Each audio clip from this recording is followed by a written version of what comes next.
atadvadiva kurutena bhavedapi balishaha jivan mukta sukhi shriman sansaran apishobhate. Atadvadiva kurute. Atadvadi, tadvadi means the one who thinks about the truth is called tadvadi. The one who thinks for the truth and argues in favor of the source is called a tadvadi. Brahmavadi, Atmavadi, Shastravadi. But a jnani, he lives as though he is atadvadi, means as though he is not interested. He looks as though he is very ordinary. Atadvadi. Ordinary means atadvadi. He looks like the person interested in only the world. Atadvadiva kurute. He functions, he lives like atadvadi. Na bhavedapi balishaha, but inwardly he is never childish, he is not ordinary. Outwardly he functions like an ordinary person. He talks like an ordinary person and he looks an ordinary person, but in his vision he is, and the only example is the wave behaves like a wave, but it understands that I am the ocean, I am the water. Similarly, a jnani lives like an ordinary person, but he is in his vision he is not ordinary. Jivan muktaha is a free person. He is living and yet be free. Jite huve bhi, he is having the form, he is free from the form. That's how it should be taken as the Jivan mukta. He sees the wave, but yet he is free from the wave. He sees the embodiment, he sees the form, but he is free from the form.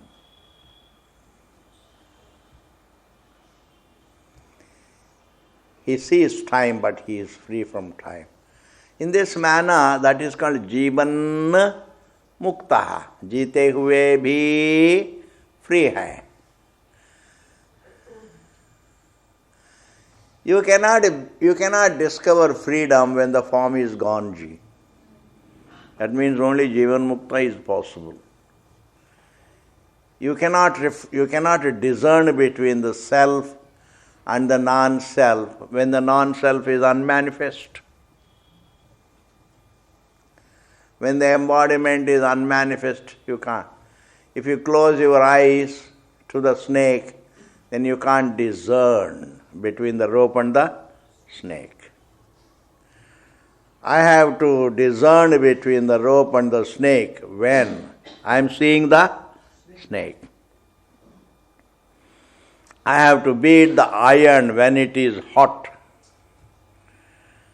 Right when the problem is felt, I have to solve it.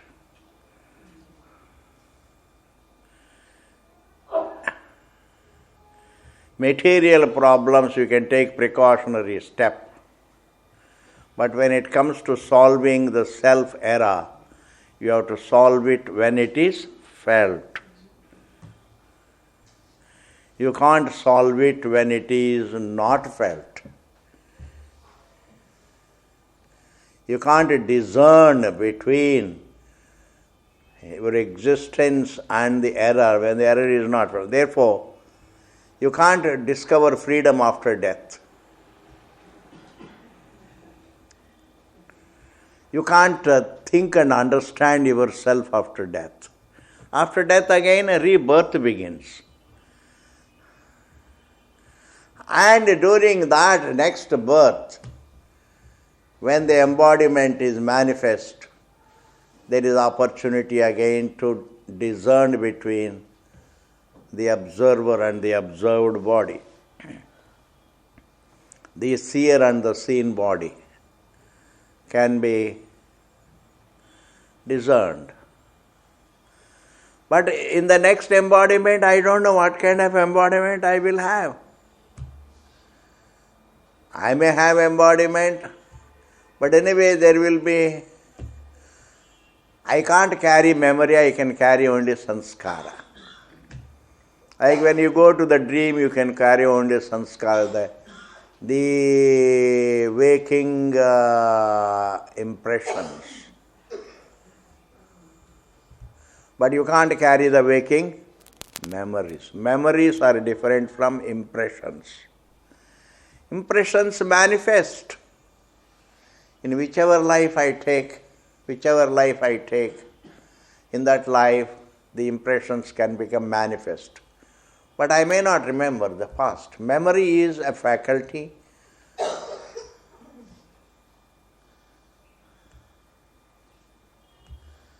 Memories don't travel, but sanskaras travel.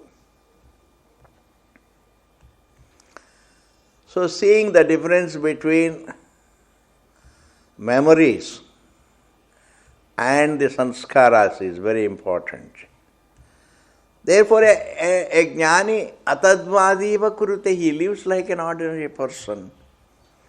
Na bhavedapi balishaha, but he is not ordinary, he is not childish. Jivan muktaha, and he is free. He uses his life to discern between his being and his form. And between the being and the form, there is no spatial distance. There is no spatial distance. That is something very, very profound. Between the wave and the water,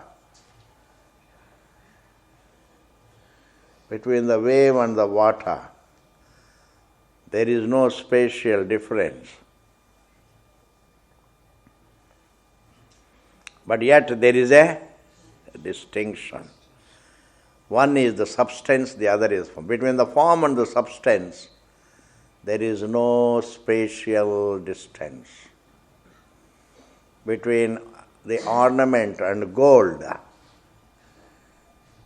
there is no spatial distance. In the same manner, between the observer and the observed, there is no spatial distance. Between the seeing being and the seen space, there is no spatial distance. You can't say the seer stops here and the seen begins here. They don't occupy 2 points of space. In fact, space itself doesn't occupy another point of space. Space is seen, is located in the truth. And all that looks located in space is also located in the truth. When the house is located on the earth, all the articles in the house, the furniture in the house is also located on the earth, even though you say it is all in the building.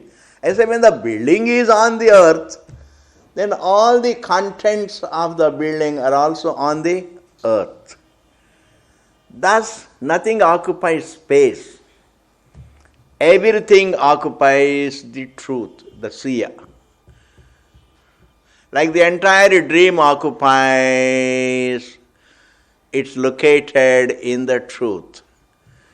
But we have a habit, the Western thinking is that everything is located in space, everything is located in time, etc. But where is the space located then? If I am so interested in seeing that everything is located in space, then I should be interested in seeing the space also where it is located. Where is the space located? If everything is located in time, then where is the time located then? If everything is located in thought, then where is the thought located? Are you able to follow? Therefore, Jivan Muktaha Sukhi. Understand, only during lifetime the truth can be understood. After the life is gone, one can only carry sanskaras and no memory. And therefore, just because I don't remember my past, I conclude there was no past. Just because I don't remember the waking state in the dream, we can't conclude there was no waking state. Memory is not the proof. The continuity of one's existence is not proved by memory. Even though that is how man thinks. Man always banks on memory to see the continuity. But there is someone who sees the presence of memory and also the absence of memory. What about him? The one who testifies to the negation of the memory is greater than memory. The one who sees that there is no memory is greater than memory. The Sakshi of the memory, the one who sees what he remembers, and he also the one who sees that he doesn't remember. The seer is greater than the seen memory. Therefore, life is valuable, please understand. It's valuable only for knowing the truth. Otherwise, it has no value at all. Human embodiment has no value. Because you eat and you drink and you enjoy and everything, but ultimately what is the ultimate utility of it? And then you age and you die. Can we say that death is the payoff? Or the fear is the payoff of life? The fear of death is the payoff of life? No, I don't think so. Therefore, life is useful only as an opportunity to know the truth. Jivan Muktaha Sukhi. A person, he lives like an ordinary person, but he is not ordinary. He is Jivan Muktaha Sukhi. He is within comfortable, Shriman, and he is a comfortable person. Sansarannapi, even though he lives in this creation, Shobhate, even though he is living, but still he shines out. He lives to be an ordinary person, but in his vision he shines out. Now, in this, he looks as a sansari, but he is not a sansari. He looks a walker, talker, eater, drinker, waker, sleeper, like exactly. He looks like a wave too, like any other wave. He looks like an ordinary person, like any other ordinary person. But in his vision, he is not ordinary. And that understanding is not observed through the senses. You can see his body, you can see his behavior, maybe his thoughts also you can see when he talks them. But yet the truth that he is, the truth that he understands, you can't see, because that truth you also happen to be. And the Mahavakyam is not that jnani the what. The Mahavakyam is that truth which is free from the bondage, that truth thou art, that truth thou art. Vedavyasa thou art is not the Mahavakyam. A jnani is ever comfortable, that comfortable jnani thou art. Mahavakya is not between one jiva and another jiva. Mahavakya says that truth thou art. That truth which looks a form but not the form, which looks located in the form but is not located in the form, which looks located in time and space, but not so, which looks a struggler, but not so, which looks different from what it is, but it is different from what it is seen to be. That truth, which is contrary to what it is thought to be, that truth thou art. That truth thou art. Not that jnani thou art. Therefore, man is not told that you are like that jnani. See, you are the jnani. There is no description that you are a jnani. He is told that he is the reality, the truth. Thus, don't think about a wise person. Think about the truth that is free from all human thinking about it. It is free from the form. And the self and the form, even though they are unlike each other, but there is no spatial distance. If there were spatial distance, it would be easy to see the distinction. The tree is different, this body is different. There is a spatial distance. Spatial distance facilitates seeing the distinction. But between the wave and water, there is no spatial distinction. But yet they are unlike each other. One is the form, the other is the substance. Between the form and the substance, there cannot be any spatial distance.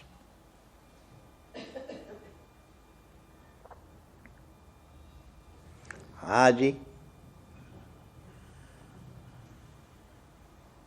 आराम से बैठिए.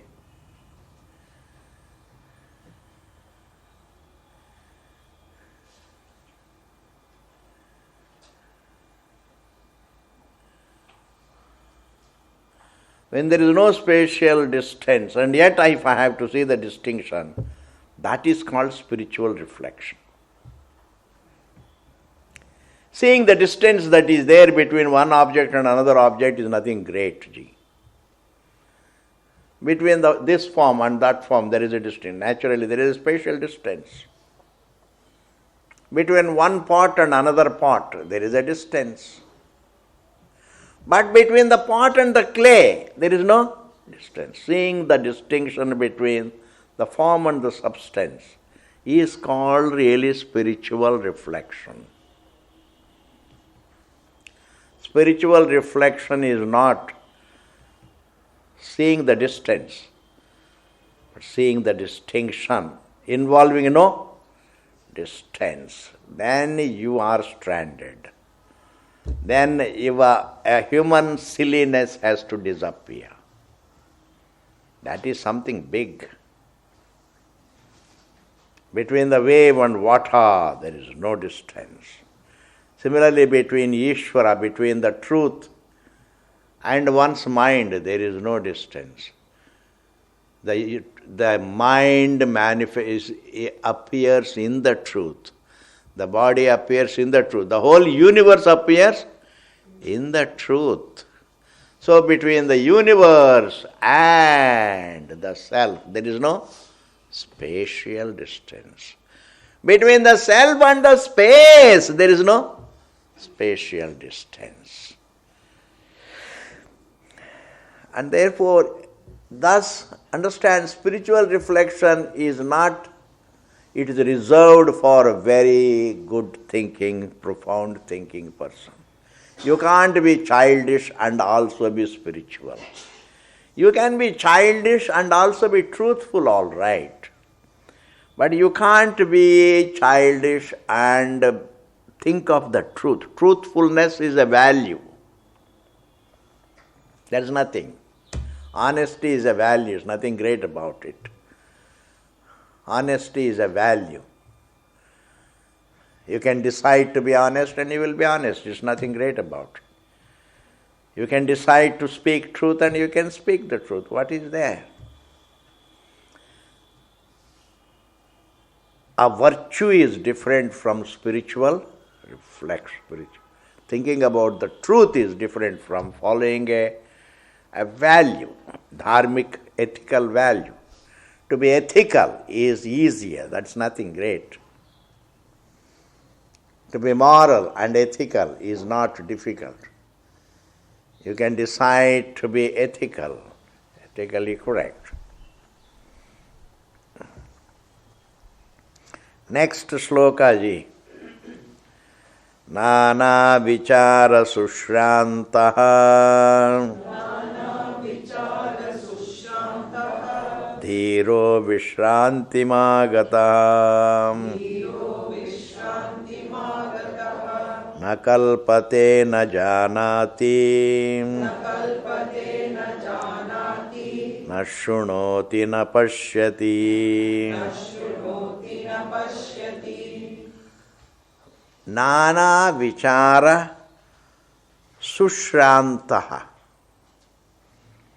When a man is tired of various theories about the truth, so many that sushrantaha means tired, well fatigued.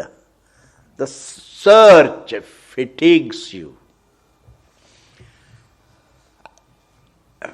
Material struggle tires you.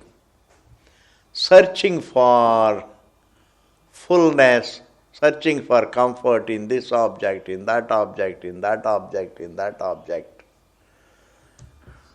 And a very little comfort that you feel it is there, you get disillusioned by it. It creates an illusion of a comfort and again I am uncomfortable. Then I look for another comfort. Even comforts tire you, because to seek comfort in an object is contrary to the truth. Even if you have all the comforts and inwardly if you are restless, you will still be restless. Gadgets and comforts don't. Seeking comfort in the objects is contrary to the nature of the truth. So when I go against the truth, I am punished. When I seek comfort in the objects, I am punished. When I seek comfort in the pleasures, I am punished. Whenever I take a step contrary to the truth, I am punished. Maybe that punishment will come right away or in time, but the punishment has to come. This punishment is a modern term, but otherwise it is karma phala. Karma phal to aana hi hai. I am dishonest. Dishonesty is contrary to the truth, contrary to dharma. And what is contrary to dharma is contrary to the satyam, the truth also. So when dishonesty is contrary to dharma and contrary to the truth, and in time I am punished.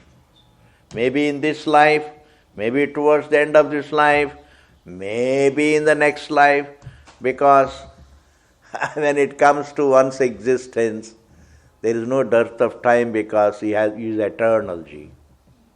The law of karma is not in a hurry. Like India is never in a hurry. India is not in a hurry. Our courts, do you find them in a hurry? Our judges? Definitely not in a hurry. They have parties. Aram se. Aram se is the national motto. Aram se. Our national motto is Aram se. And therefore,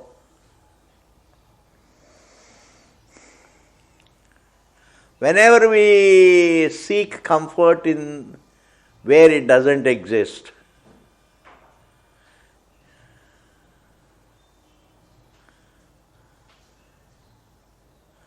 I am punished. One is physical search, physical struggle, materialism. Sheer materialism fatigues you. And the intellectual theories fatigue you. Because in all these physical searches, I am trying to objectify my comfort. And in all my intellectual speculations, I am trying to objectify the truth. And when you objectify the truth, then you are fatigued, you are tired. Nana vichara, the various theories, religious theologies, religious speculations about God, the various speculations about God, the various theories about truth. God means the truth. And the various theologies, the various theories about the truth. When man goes on thinking intellectually, he gets tired. Sushrantaha. Dhiraha, a wise man ultimately, when he becomes wiser than he has been. When he becomes wiser than he has been. And when he is exposed to Vedanta, the Vedanta says, say that truth thou art, then all your thinkings and speculations, everything resolve and you come back to yourself. Dhiraha, Vishranti Magataha. He becomes restful within himself. Being tired of various speculations, being tired of various theories, various theologies, and various schools of thought, man is tired of them, and ultimately when he is taught that truth thou art, it is your being. In thinking he is uncomfortable, in being is comfortable. Like the wave goes on searching for water and he gets tired, and some wiser wave comes and tells, hey, don't search for water. To be water is your nature. Then it falls back on itself. When it understands its own nature, it relaxes. Then there is no longer any search for water. When it doesn't know that it is water, it is all the time thirsting for water, and it is searching for water. It goes all over searching for water and it doesn't find water because the water that it is searching for happens to be its own nature. And therefore,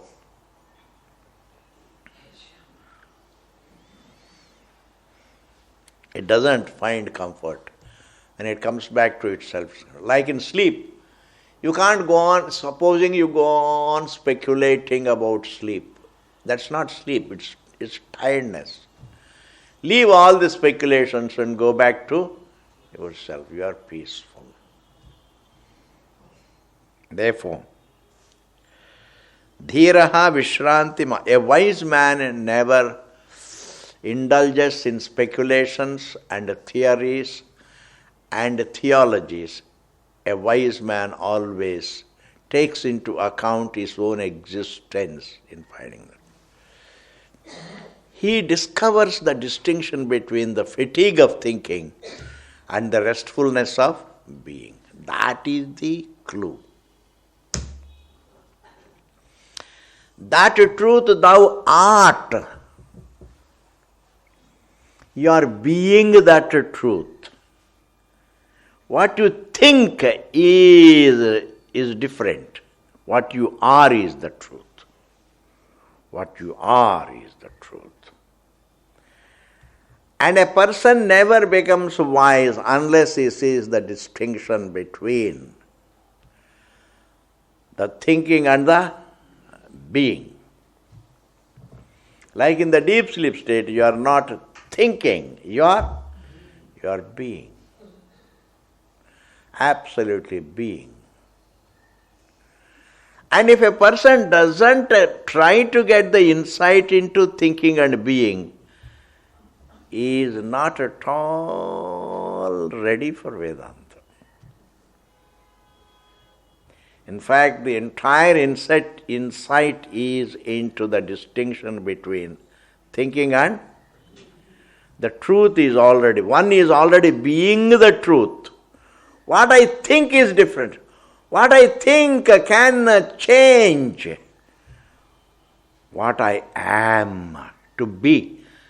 Like silence doesn't change, sound can change. In that manner, silence cannot change, sound can change. In that manner, one's being doesn't change, one's thinking goes on changing. Thus, nana vichara sushrantaha, dhiraha vishranti magataha. A wise man comes back to himself and rests in himself after being tired of the search and the struggle in terms of endless struggle and in terms of endless thinking. Endless thinking means endless fatigue.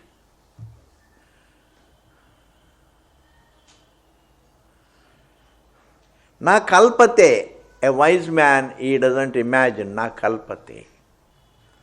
Na janati, nor does he objectify.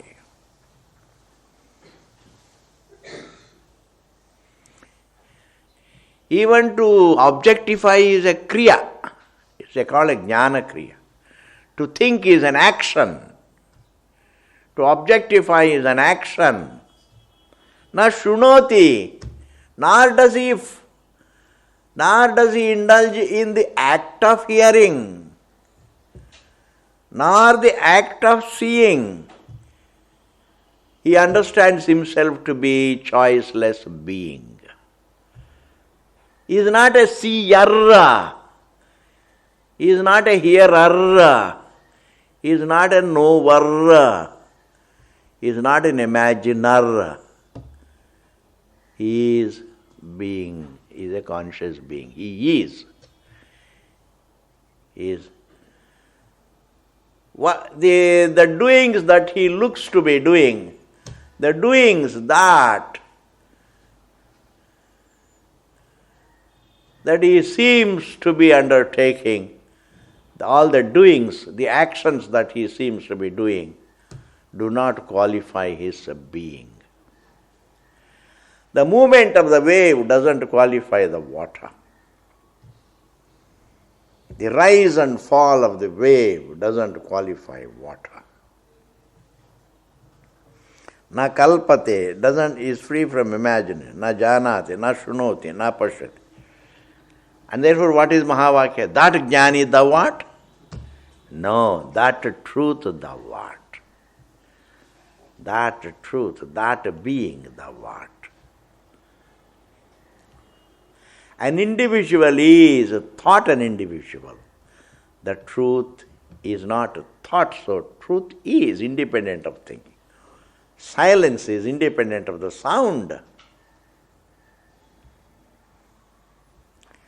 Mahavakya is always in the form of that being thou art. Not that great jnani, that unaffected jnani thou art. No, that unaffected, unaffectable truth thou art. That untaintable truth thou art.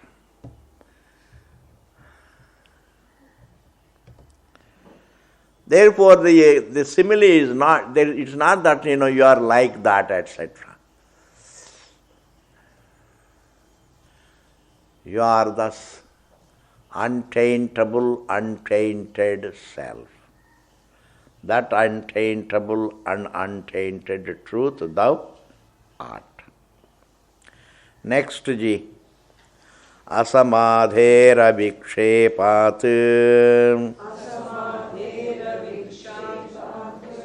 Asamadhera vikshepat. na mumukshurna cetaraha nishchitya kalpitam pashyan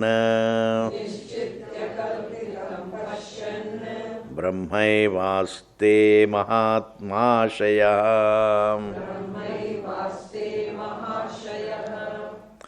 Asamadhehe. He doesn't practice any composure. Understanding the truth doesn't involve any exercise of composing yourself. It may be a preparatory step, but that is not the body of reflection.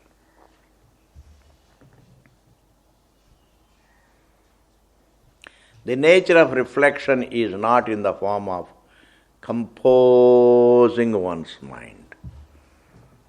Composing one's mind is an exercise. It's a mental exercise. It's a mental attitude. It is a mental effort.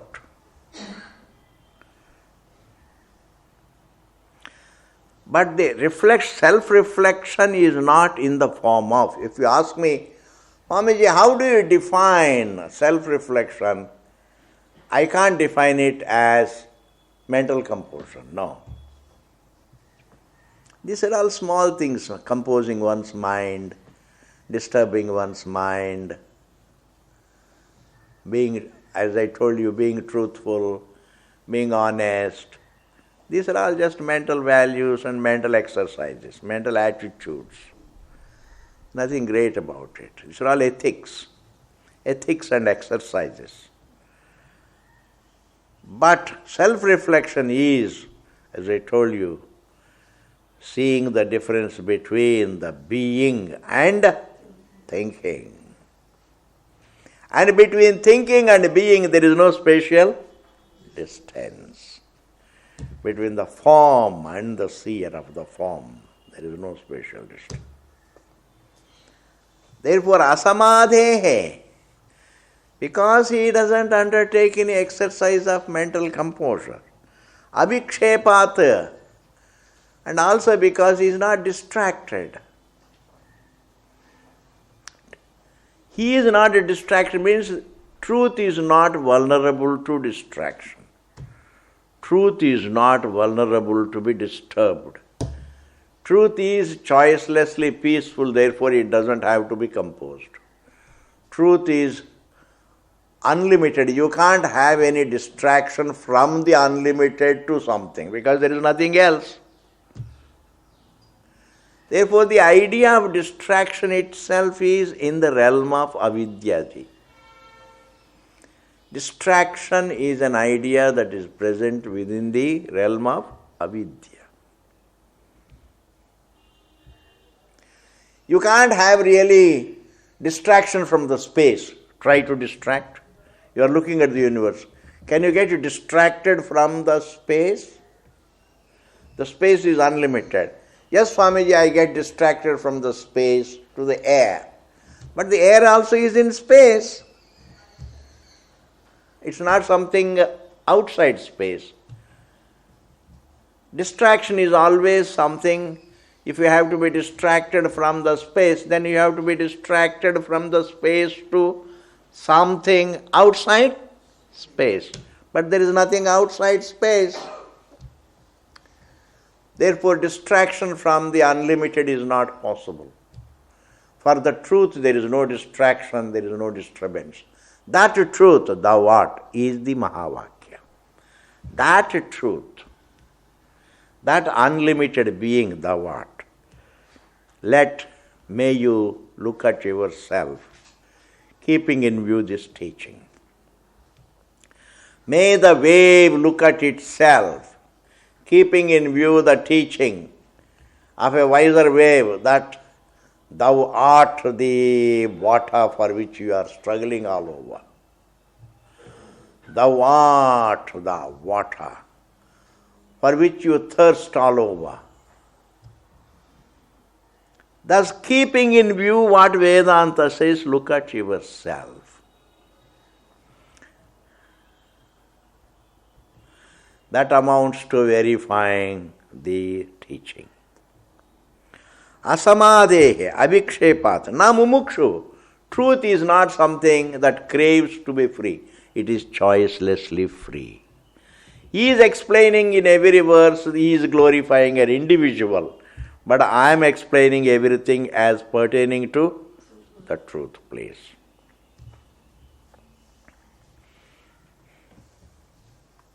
I am not interested in glorifying any individual because no individual is glorious. No thinker is glorious. Only truth is glorious. What is glorious. What is thought of is not. But human beings always think the thought glorious. They think the thought the glorious because the really glorious when they don't know what choicelessly is glorious. The self is glorious. Thinking is not glorious. But supposing a person thinks a thought that takes you to the moon, etc., is such a glorious thinking. But going to the moon doesn't guarantee your freedom. Supposing the wave goes in search of the moon for water, does it find water there? This is Vedantic thinking. Going to the moon is not the answer. Going to the Mars is not the answer. Because the one who is, that is in terms of thinking. But without going to the moon also, your existence choicelessly is. Truth is not a mumukshu. Nacha itaraha. Nor is he trying to compose. Nor is he a craver for the objects. Neither he is a desirer of samsara, nor is it a desirer of moksha. Truth, the self by nature, neither craves for the objects nor craves for freedom because it is choicelessly free. When it is choicelessly free, then it's not that it makes an effort to be free. It is choicelessly free. And therefore, na mumukshuhu, na cha itaraha.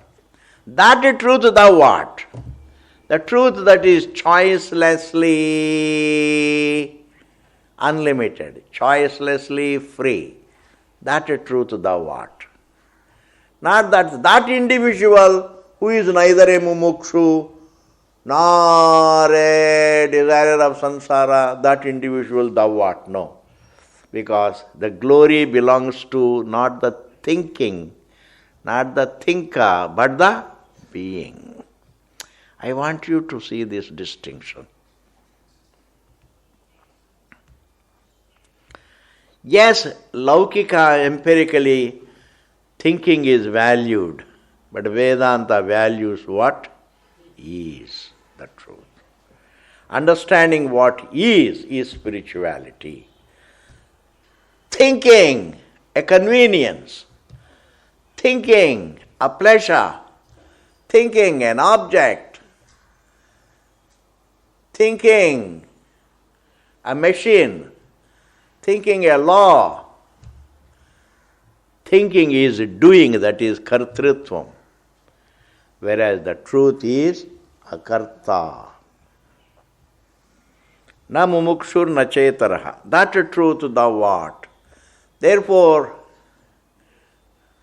don't dwell on great Mahatmas and all that. Dwell on the nature of all the Mahatmas, the nature of all living beings. That nature is serene being. You don't have to read the life story of this person, that person, etc. Because whenever you read the life story, then you also want to live like him. Unnecessary problems. Yes. Supposing you want to autobiography of this person, that person.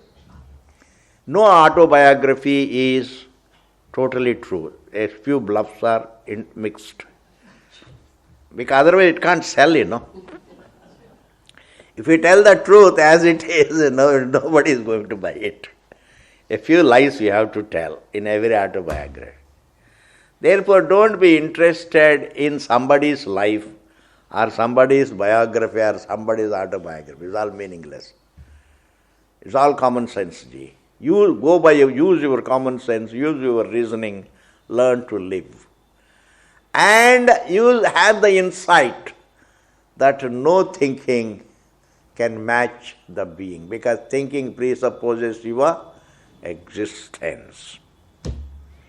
Iti nishchitya, having determined, kalpitam pasyan, and determining that the truth need not be composed, the truth need not be liberated because it is choicelessly free and choicelessly peaceful.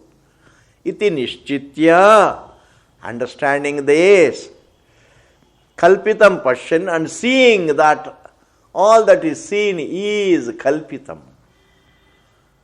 The being is the truth, is the satyam. The thinking and the object of thinking is both mithya. That I think and what I think, both are mithya. That I think and what I think, both Ji. That I see the object. That I perceive the object. And the object, both of them are mithya. But that I am conscious, that is the nature. That I am conscious is the nature. Nishchitya kalpitam pashyan brahmaiva aste mahashaya. That great sage remains only Brahman. Then I would like to say, not mahashaya remains the Brahman. Brahman remains Brahman. The self remains Brahman. And seeing that fact makes you a mahashaya. Are you able to follow? I want you to follow this point, Ji. Don't really glorify mahashaya. Truth is great, and the one who sees the glorious truth is called mahashaya. But the Shruti doesn't say that mahashaya thou art. No. That truth thou art. When you see it, it's not that jnani, that great man thou art. No. That great truth thou art. And Indians have their piety, Indians' piety has forced them through times to think of the glorious lives of people. They think less of the topic of the Shastra. They think of the glory of the individuals. We become really fans of individuals. You know fans? We become fans. Such an insulting thing. Why do you want to become a fan? You're all right. You don't have to be, oh, I am your eternal fan. It's so insulting. All my fans are sitting. That is vanity. All my bhaktas are waiting. It's all vanity. I say you are neither a bhakta nor a fan. Nor you are some great Bhagavan. You are a simple, peaceful being. And man doesn't require anything more than peace, Ji. If we can live and live with peace, I think nobody wants anything more than being and being peaceful. To live and live peacefully. And the peacefulness of life is guaranteed by the vision, by the right thinking about the truth. By understanding the truth. Not by great civilization, Civilization makes you prosperous, rich and interactive, vyavahara, full of mirth and music and dance, etc. That's all civilization. But you may not be peaceful. You may not get sleep in the night. After all the fatigue of the dance, you go back home at 12 o'clock or 2 o'clock, and then you don't get sleep. And in the morning you take, and you have migraines, and then you go for balms and whatnot, sleeping medicines. Peace is the value.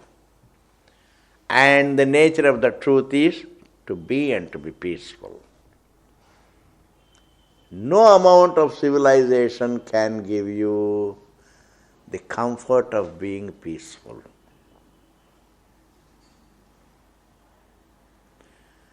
You cannot have the comfort of being peaceful.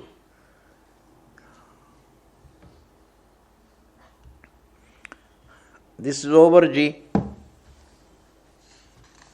One more verse we can see just quickly. Yasyantasyadahankaraha nakaroti karoti saha nirahankara dhirena nakinchiddhi kritam kritam.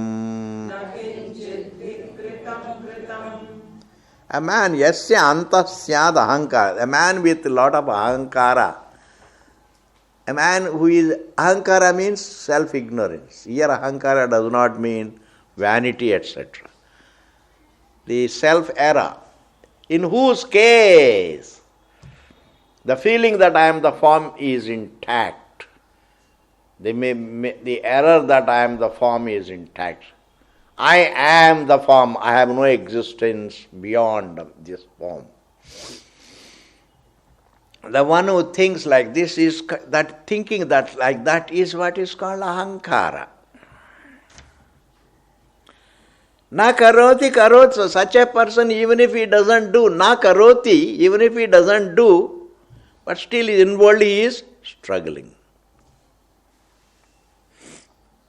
A person who is ignorant, even if he is sluggish, inwardly is struggling.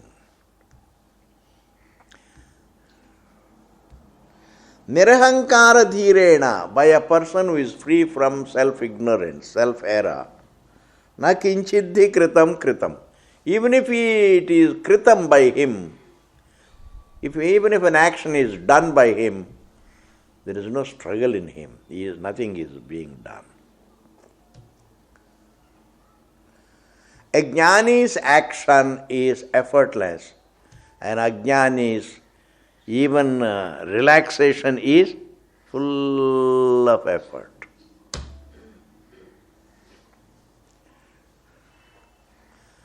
Doing everything a jnani does nothing is he relaxes in and through his actions.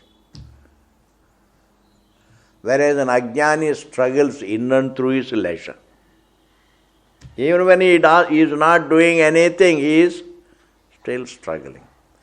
Therefore, not doing an action, leisure, doesn't give you peace. Action need not tire you. Freedom from action need not relax you. Weekdays need not tire you. Sunday need not relax you. Understanding yourself relaxes you. Non-understanding yourself keeps you a struggler. ठीक है जी? This is the verse. Because the being continues to be the being no matter what is done. Minus ignorance, there is only being. With ignorance, there is only thinking. Yes. पूर्णमदः पूर्णमिदं पूर्णात् पूर्णमुदच्यते पूर्णस्य पूर्णमादाय पूर्णमेवावशिष्यते ॐ शान्ति शान्ति शान्तिः। Thank you.